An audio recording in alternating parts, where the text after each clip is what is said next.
This is my true story from Texas. My son-in-law stole my credit card. The very next day, I opened my banking app and saw the bill $75,000 gone. All of it spent on expensive jewelry and a luxury beach villa for his entire family. I didn't argue. I didn't even shout. My hands shook as I froze the card and called the police. I had always kept my credit card in a zipped pocket of my purse. I remember placing it back after paying for groceries the day before. But that morning, it was gone. No sound, no sign, just missing. Then my phone buzzed in my trembling hand. I stared at the screen, unable to breathe. $75,000 charged on jewelry. A 3-night reservation at a Florida beach villa under Hella's name and guests. I whispered to myself, payment successful, $75,000. The charges had gone through because they used online payment portals that didn't trigger fraud alerts. My bank trusted the device ID. It was the same network I had once used at their home. My knuckles turned white against the cool glass of my phone as I stepped out of my bedroom, heart pounding like a drum. "Hella, did you take my card?" I asked, my voice breaking. She looked up from her phone with an icy stare, lips pressed into a thin line. Her eyes were colder than a January wind. "You've been hoarding money for decades, treating it like some sacred treasure," she said with a sneer. "We decided to spend it. If you don't like it, go ahead, sue us." Her words hit me like a slap. I swallowed hard, forcing back the tears. She spoke as if I wasn't her mother, but a walking bank account. Her husband, Eric, sat casually on the couch, legs crossed, an arrogant smirk curling on his lips. He looked at me and said, lazily, "Yeah, I took it. What are you going to do? Scream?" Then, leaning forward with mocking confidence, he added, "You're old. How long do you think you've got left? Better we enjoy your money now rather than let it rot in your drawer. And by the way, that money is technically Hella's. And if it's hers, it's mine. Understand, old lady?" They both stared at me, waiting for me to break. They wanted to see me beg, cry, or scream. But I gave them nothing. I closed my eyes, took a deep breath, and felt the pain claw through me like a sharp blade. The betrayal burned. It wasn't just theft. It was my daughter selling me out, as if all my years of sacrifice and love meant nothing. My chest ached, like someone was squeezing my heart. Who did this? Who booked the villa? Who bought the jewelry? I asked, my voice quiet but firm. Eric smirked. "We did. So go back to whatever you do in this house. Or better yet, go call them. Make a scene if you want." He stood, stretched arrogantly, and walked away as if nothing mattered. Hella didn't even blink. She just stared at me, as though I was a ghost haunting her space, something unworthy of her attention. I looked at my trembling hands. They were still mine. I did not shout. I did not cry. I did not collapse. In that moment, I realized they weren't just trying to take my money. They wanted my dignity, my voice. They thought I would shrink into nothingness, fade into the wallpaper, like I didn't exist. But they were wrong. I turned and walked out the front door, without a word. I didn't slam it. I didn't look back. The click of the door behind me sounded like a verdict. Some part of me expected Hella to come after me, to apologize or explain. Maybe I expected Eric to shout something in anger, to at least pretend to regret. But the silence was unbroken. No footsteps followed me. Outside, I leaned against the white picket fence under the shade of the magnolia tree. The summer sun pressed down on me like an accusation. I closed my eyes and felt its heat on my skin. I didn't need to look back at them. I could feel every ounce of their betrayal. I took out my phone again. This time, my hands were steady. I opened my banking app, my finger hovering over the icon. What I hadn't done in their living room, I would do now. I wouldn't cry. I wouldn't beg. I wouldn't let them reduce me to nothing. I pressed the button and locked the card. The police officer on the other end of the call listened carefully and took my report. "We'll need solid proof, ma'am," he said gently. "Paperwork, dates, account details." I realized then that anger and tears would not be enough. I needed evidence. I needed a case.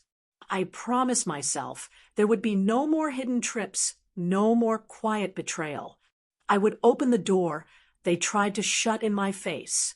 If I stayed silent, they would do it again, maybe to me or maybe to someone else. And I would be to blame for letting them.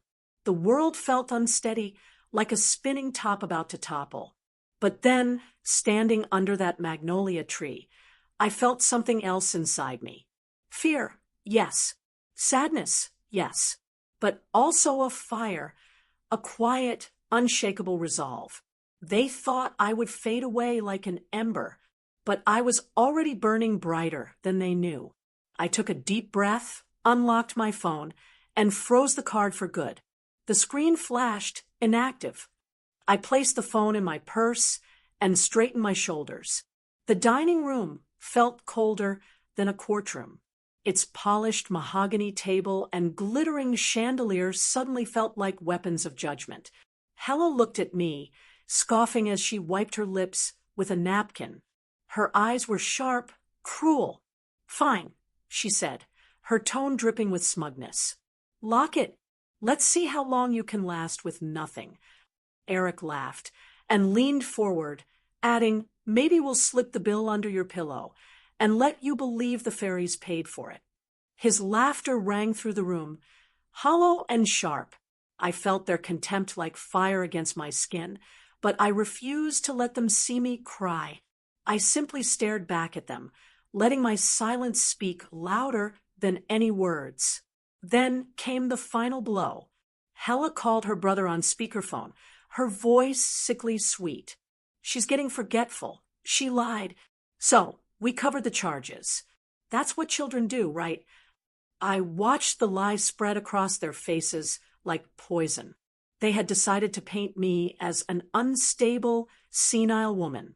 Someone who couldn't remember her own choices, someone who was nothing more than a burden. As the evening drew in and the purple dusk filled the sky, I quietly excused myself to the guest room they had given me. The guest room they gave me was spotless, almost like a showroom. Crisp white linen stretched tightly across the bed, a small clock on the nightstand, and blackout curtains pinned for perfect darkness. But none of it mattered. No one was looking at me. No one cared that I was there. While the rest of the family prepared for their evening festivities, I closed the door softly behind me. Silence wrapped around me like a heavy blanket. Through the small window behind the desk, I could see beyond the neat hedges to the glowing lights of the villa down the hill. From David's study, I caught the faint blue flicker of screens and the sound of laughter drifting up from the pool. Glasses clinked as they toasted to themselves, to their stolen luxury. Every laugh, every sparkle of light felt like a reminder of their betrayal. They were celebrating with money that wasn't theirs, parading around like kings and queens while the cost of their deceit burned inside me. I lay in the dark on that stiff bed, staring at the ceiling. I listened to their voices downstairs, voices dripping with false kindness. "We're just making sure Mom is taken care of." I heard them say. That was their favorite line, a shield to hide their greed. Yes, I had locked my credit card. But the real theft had already happened long before any jewelry or villa booking. They had stolen my trust. My heart had been robbed of its peace long before I saw the charges on my phone. As I lay there, I made myself a promise. I would not remain the quiet victim they believed me to be. I would not stay wrapped in polite silence while they drank and laughed with my hard-earned money. I didn't call the police right away. I let the pain sit in me that night, like a seed growing roots. I knew that in today's world, truth is hidden in the smallest digital traces. I would need every email, every receipt, every drop of proof to build a wall of evidence so strong that not even their lies could knock it down. When morning came, I sat at the small desk in that room. Sunlight streamed through a crack in the curtains, cutting thin lines of light across the dust in the air. It was a new day, and I had work to do. I opened my laptop and started digging. I searched my emails first, combing through every confirmation. There it was: flight bookings to Florida, villa reservation emails, invoices from beachfront stores. One by one, the receipts appeared on my screen. A luxury villa for 3 nights under Hella's name. Sparkling receipts from a Miami jeweler. My heart tightened with each new line I read. I saved every piece of evidence as PDFs. I printed them, making both paper and digital copies. I stacked them neatly beside me like a soldier preparing for battle. Next, I logged into my bank account and reviewed every single transaction from the past week. $25,000 here for the villa deposit, $50,000 for jewelry, a storm of smaller purchases, gift shops, a private chef, spa bookings. My name was on every payment, my hard-earned money funding their luxury. I took screenshots of every transaction, every timestamp, every merchant name. I saved all of it in a folder I labeled Evidence, Hella and Eric, and copied it onto an encrypted thumb drive I had kept hidden in my jewelry box for years. But I knew numbers alone weren't enough. I needed proof that pointed directly to them, proof no one could deny. I called my granddaughter. She had recently graduated with a degree in information technology and cybersecurity. Within an hour, she was at my side, her sharp young eyes scanning the stack of papers on my desk. "Grandma, are you okay?" she asked gently. "I'm better now," I said softly, touching her hand. "But I need your help." Together, we followed the trail. She traced the IP addresses from the booking emails. She dug into email headers and confirmed the villa reservations were made from devices linked directly to Hella and Eric's home network. She tracked the flow of money, connecting the dots through a string of accounts until it became crystal clear. Her face hardened as the truth unfolded. "They did this deliberately," she said. "Yes," I replied, holding onto her hug like armor. "But they forgot one thing. This world leaves fingerprints. Every click leaves a mark. With every screenshot, every email, every record, the weight of evidence grew heavier on them and lighter on me. Now, I needed a voice, someone who could amplify this truth. 15 years ago, I had anonymously supported a young journalist named Claire Jackson. I remembered reading her work when she uncovered a massive corporate fraud scandal. She was brave, thorough, and fearless. Her piece had won national awards. Later, when she lost her job due to budget cuts, I had quietly donated to help her continue her freelance investigations. Over the years, I had followed her work line by line, story by story. Now, she was an investigative reporter at a respected outlet known for exposing fraud and standing up against corruption. I searched through my old files until I found her email and encrypted messaging handle. That night, with my heart pounding, I wrote to her, "Dear Claire, I hope this message finds you well. 15 years ago, I supported your work anonymously. Today, I need your help. My daughter and son-in-law used my credit card to fund a $75,000 spree on a beach villa and jewelry. I have gathered receipts, bank records, and digital proof, including IP metadata. They are socially powerful, but I believe truth is stronger than money. Would you consider investigating this? For now, I would prefer to remain anonymous until the timing is right. Sincerely, May Hudson." I hit send and waited. The next morning, Claire replied. Her message was short but powerful. "I'm in. Send me everything. Your confidentiality is safe with me. Let's do this carefully." 4 hours that afternoon, I gathered my evidence into a final, organized packet. 1. Transaction confirmations. 2. Billing receipts. 3. IP logs. 4. Villa reservation records. 5. Jewelry purchase receipts. I included a detailed timeline of events. I also attached a voicemail recording from Eric, where he laughed and bragged about using the old bag's cash and how he planned to enjoy every cent. That recording alone was enough to tear through any defense they might try to build. With shaking hands, I uploaded everything to Claire's secure portal. When I hit send, I let out a breath I didn't know I'd been holding. Nothing was public yet, but I had built something strong, something unshakable. In that moment, I felt a shift inside me.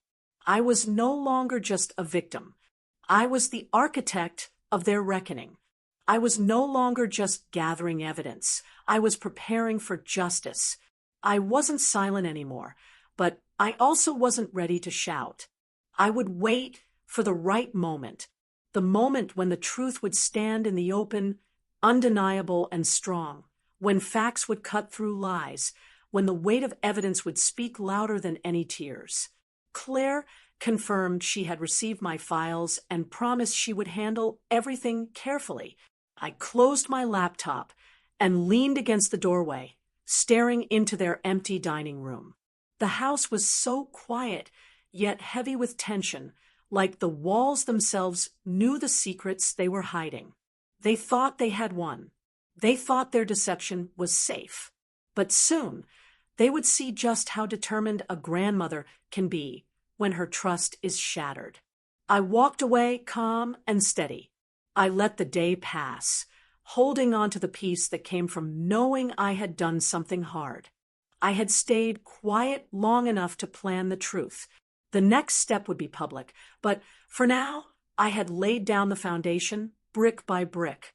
2 days later, I met Claire Jackson at a little cafe on Main Street. It was mid-morning, and the cafe was almost empty. Soft jazz played from hidden speakers, and the air smelled of fresh coffee and pastries. I chose a quiet table in the corner, my pulse thumping beneath my cardigan, my bag heavy with documents. When Claire walked in, she gave me a firm nod and sat across from me. Without saying much, she placed a folder on the table. I mirrored her action, sliding my pile of evidence toward her.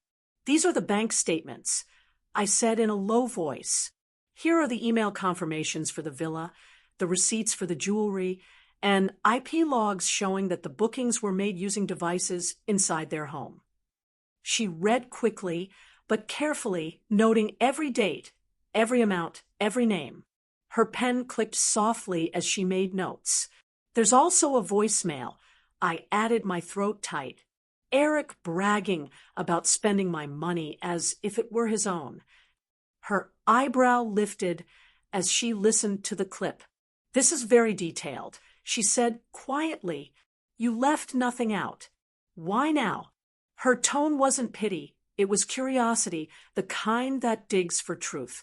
I took a breath. "I don't care about getting the money back," I said. "I care about the truth.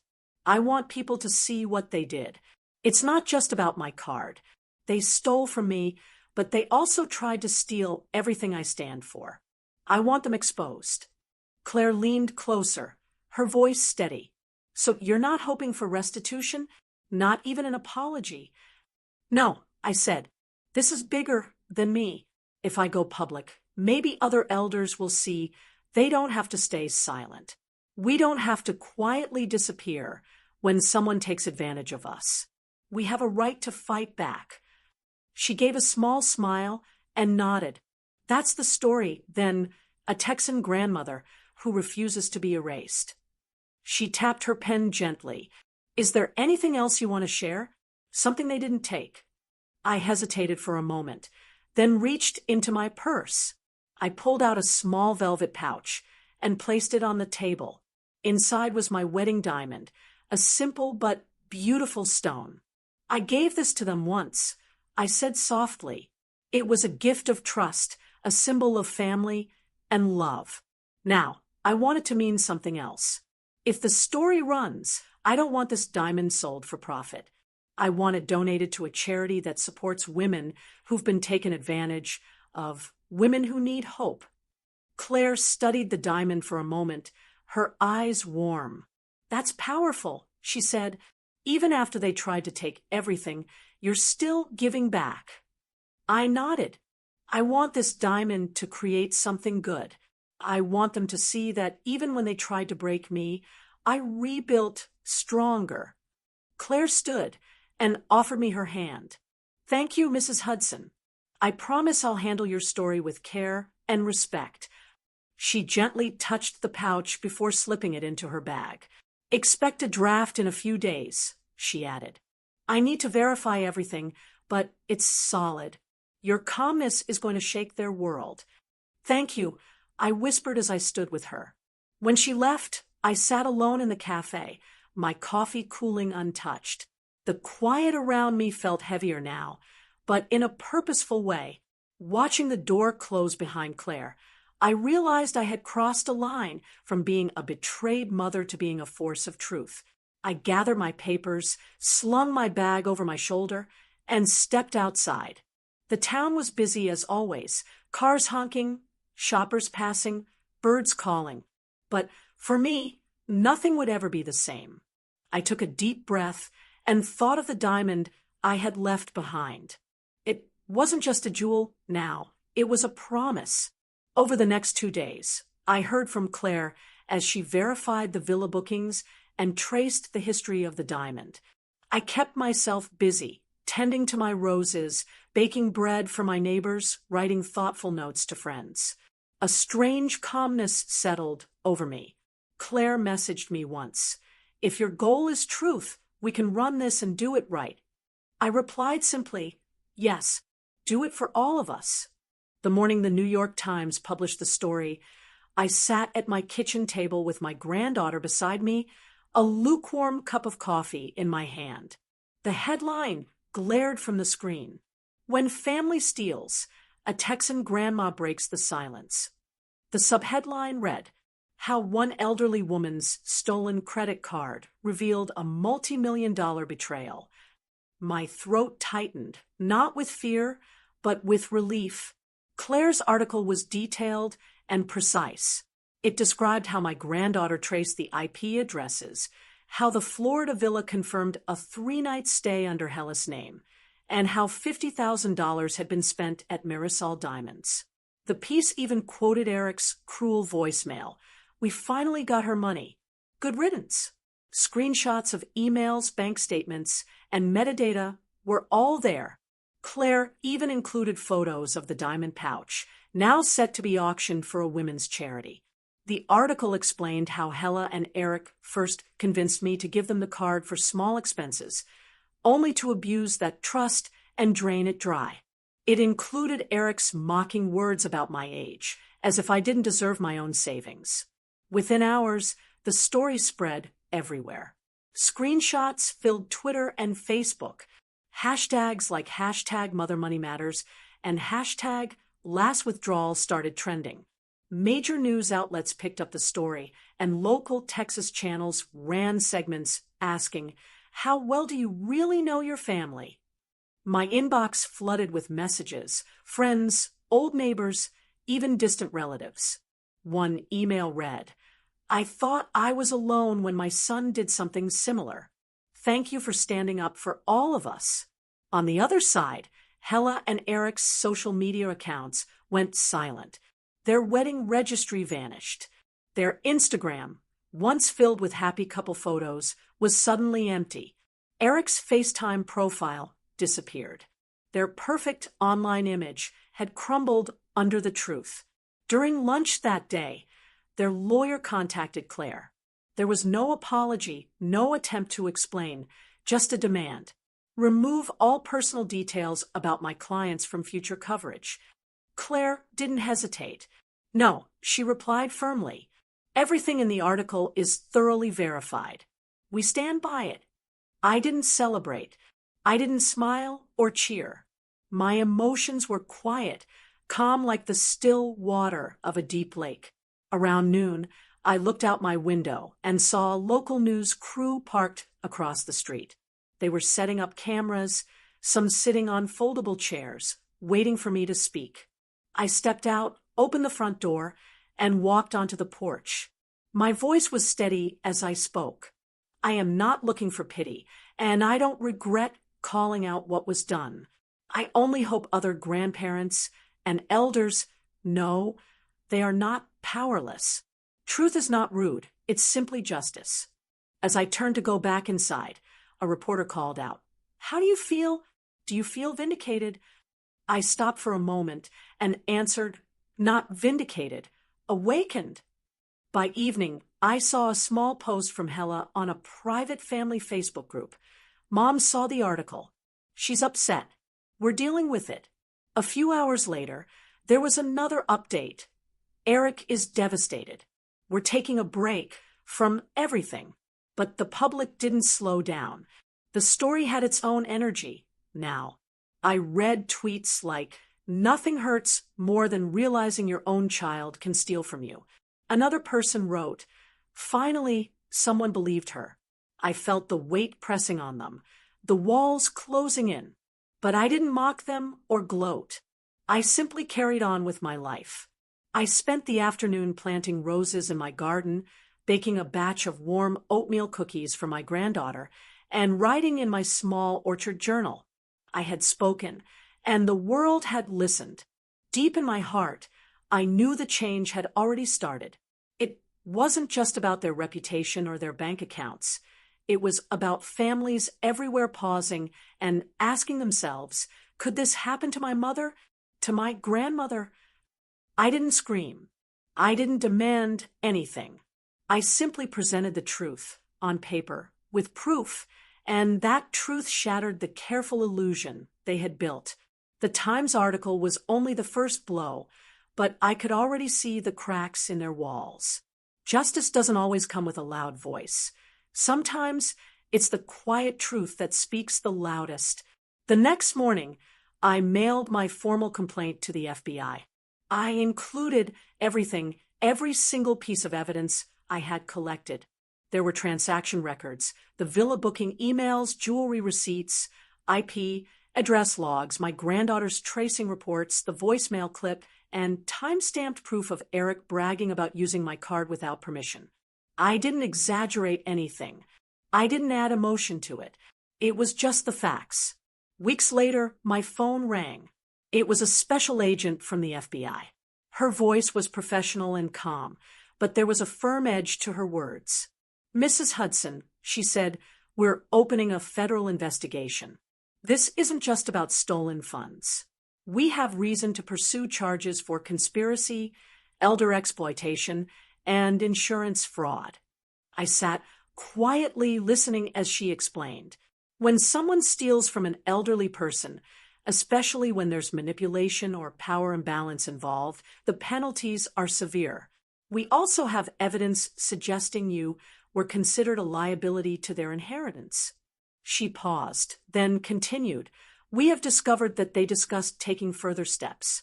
We traced a call Eric made to an insurance adjuster asking about payout conditions if something happened to you during travel. He didn't know those calls were recorded. My heart pounded for a moment, but only briefly. The betrayal had already cut deep. Now, I realized this wasn't just cruelty. It was criminal. The word conspiracy hung between us. Within days, I received a subpoena for their phone records, digital devices, and surveillance footage from the villa. I didn't want every detail. I already knew enough to understand that this went beyond credit card fraud. This was cold, calculated planning. Then Claire sent me a text. "Watch this." Attached was a video file. My hands trembled as I opened it on my laptop. It was security camera footage from the villa. The quality was grainy, but I knew those faces. I watched as Eric and Hella paced in front of the villa's entrance, their voices low but tense. I couldn't hear every word, but some phrases cut through like knives. If she collapses, insurance payout. Maybe spike her wine. make it look like a medical emergency. My stomach sank. This wasn't just theft anymore. This was something darker, something I never thought my own family could plan. Tears slid down my face silently, but I didn't scream. I closed my eyes and breathed. Yes, it was horrifying, but I also felt something else, a calm certainty that they couldn't hurt me anymore. The FBI was watching now. I was safe. The agents asked me to confirm the footage. I nodded, stating clearly, "Yes, that's them." They recorded my statement and asked, "Did you fear for your life?" "Yes," I said without hesitation. "Fear isn't weakness. It's survival." Soon after, the FBI confiscated their laptops, phones, flash drives, and cameras for analysis. A SWAT team entered the villa one evening while they were out shopping. I didn't want to see it happen, but Claire told me later that agents found spreadsheets outlining how they planned to liquidate assets, and even instructions for covering their tracks if I were to die unexpectedly. I never stepped foot in that house again. That night, I stayed at my granddaughter's home. We watched news segments whispering across cable networks. Words like elder abuse, conspiracy, planned homicide flashed on the screen. It was surreal hearing my life reduced to headlines, but necessary. Hella and Eric never apologized. Their silence now spoke louder than anything they could have said. The FBI moved quickly, interviewing neighbors, serving subpoenas, digging deeper. I got a call telling me they had uncovered multiple life insurance policies, listing them as beneficiaries, policies they could never claim without me out of the way. That night, in the quiet of my apartment, I allowed myself to cry, not from fear, but from release. I had survived theft, betrayal, and even a threat to my life. Later that week, I sat in a small federal hearing room with agents, attorneys, and Claire as the press representative. My role was clear. I wasn't just a victim. I was the witness to their intent. I told them everything. How I felt when they used my money, how I slept in fear, how I decided to act with patience and proof rather than anger. The hearing lasted for hours. They asked about my mental clarity, my emotional state, and whether I felt vulnerable because of my age. I answered each question calmly, without trembling. There is a quiet strength in speaking calmly. After the hearing, the officials told me that the evidence strongly supported their suspicions.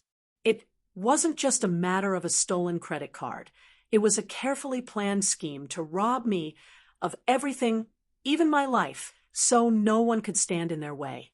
My documents, the villa footage, the insurance policies, and the surveillance recordings were all becoming part of a solid case.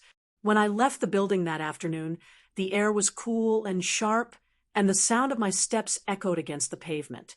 I felt tired, bone-deep tired, but there was a new lightness in my chest. I wasn't alone anymore. I wasn't unprotected. The law was on my side. And for once, I wasn't fighting just by myself.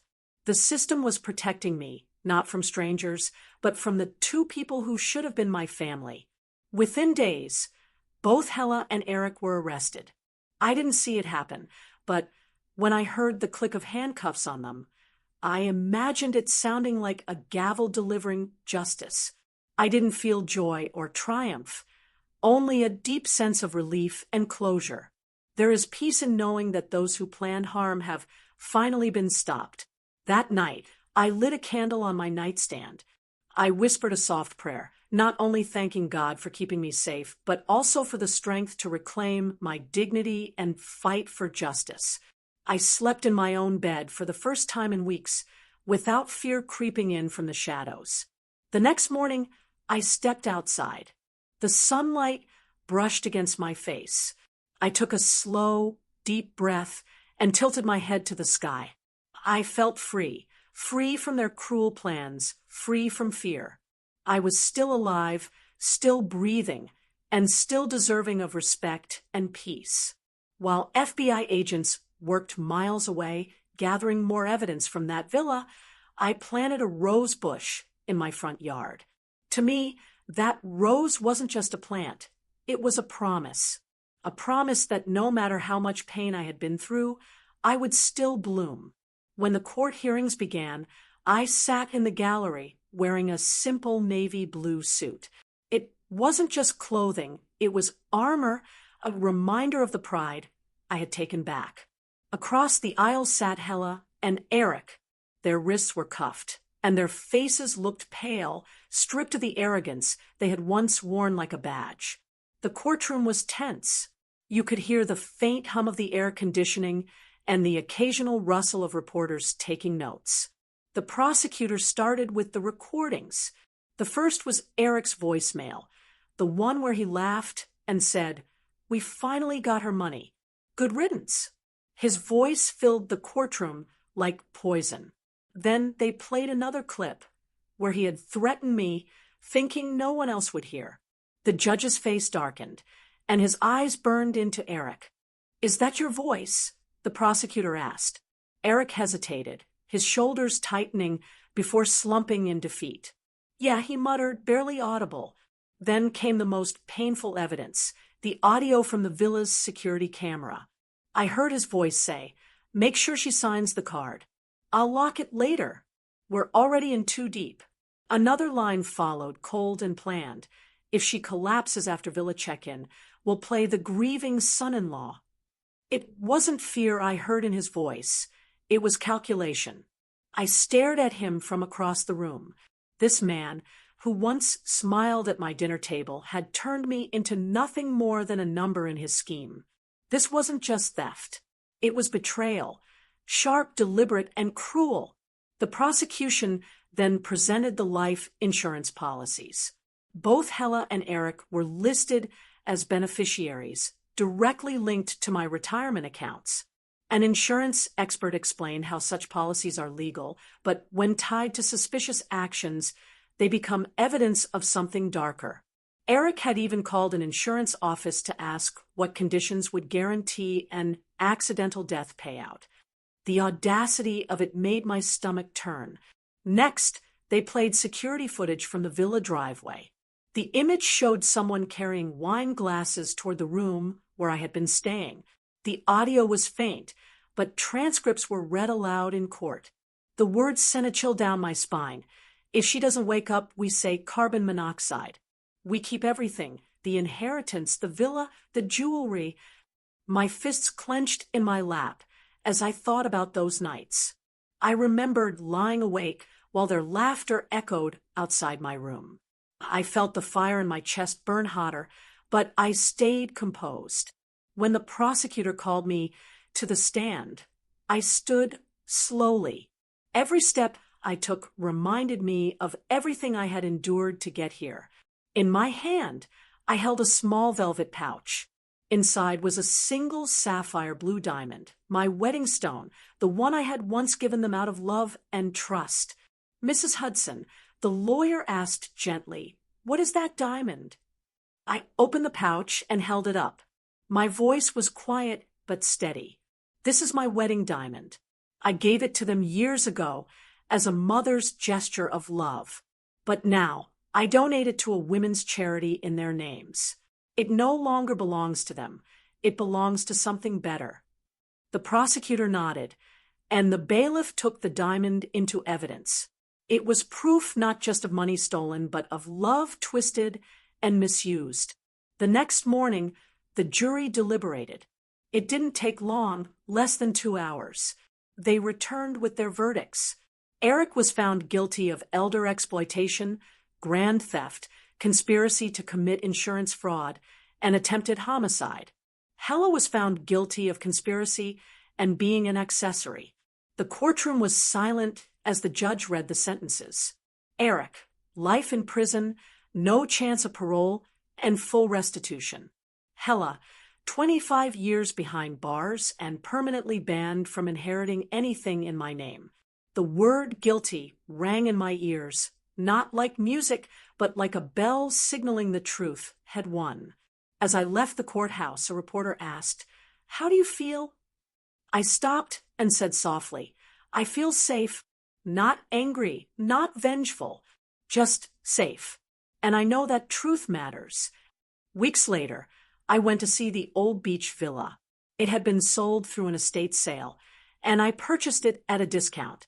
Not to live there, but to turn it into something new. Hudson Haven, a safe retreat for older women who had faced betrayal, abuse, or loneliness. It became a place of healing, not revenge. I kept my granddaughter close, teaching guests basic technology and giving them tools to stay independent. In the garden, I placed a stone marker that read, "No one can steal your story if you refuse to let go of it." On the anniversary of the trial's verdict, I wrote letters to my neighbors. "I forgive," I wrote, "but I do not forget. If justice can happen for me, it can happen for anyone." I never saw Hella or Eric again. Their faces were replaced by the warm smiles of women who laughed with me over morning coffee on the villa porch. I still water my roses every morning, their red petals a reminder that even after storms, life can bloom again. I still bake warm oatmeal cookies, watch the sun rise over the horizon, and smile as the light catches the sapphire diamond that now shines at our charity events. My heart feels lighter these days, not because the pain is gone, but because I no longer let it weigh me down. I have taken back my voice. I have reclaimed my life. And in doing so, I hope I've shown others that betrayal can be met with justice, with quiet grace, and with the belief that brighter days are always possible. When the villa that Eric and Hella had used to celebrate their greed went up for public auction, no one placed a bid. I quietly bought it under my maiden name, using the savings they hadn't managed to touch. There was no celebration, no announcements, just a quiet victory. I signed the papers with steady hands and a steady heart. That same villa, once a symbol of their lies, is now reborn as Mrs. Mayshaven, a safe retreat for older women who are single, lonely, or recovering from heartbreak and betrayal. I gave it warmth and care. The rooms were painted in soft ocean shades, calming blues and sandy creams. The decks were lined with white wicker rocking chairs, perfect for watching the tide roll in. Every morning, I walk past the flower beds I planted the day after the trial's verdict, roses and lavender blooming like small promises of healing. Our grand opening was nothing grand at all. No loud ribbon cutting, no flashy speeches.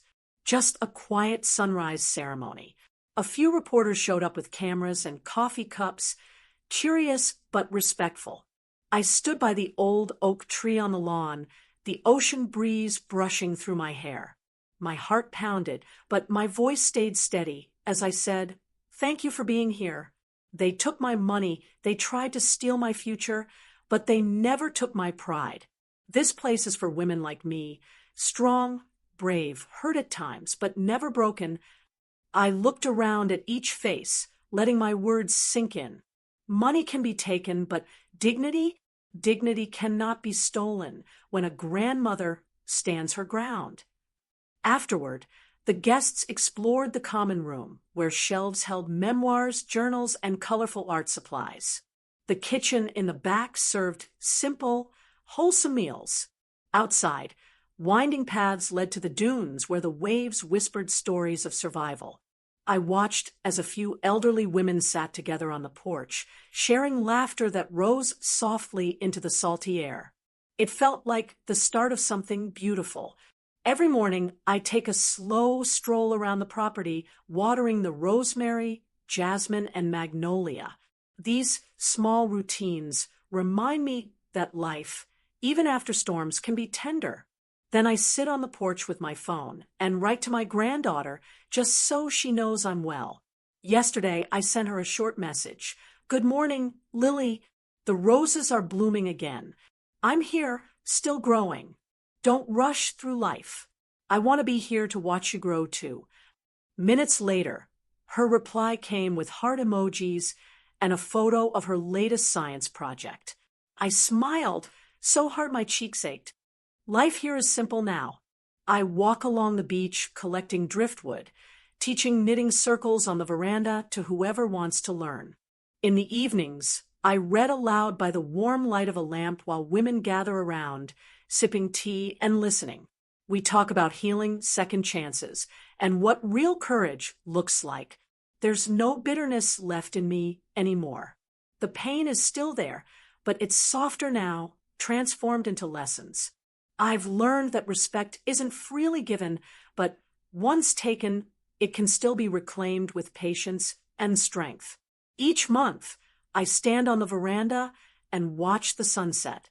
The sky burns a fiery orange before melting into soft pink over the waves.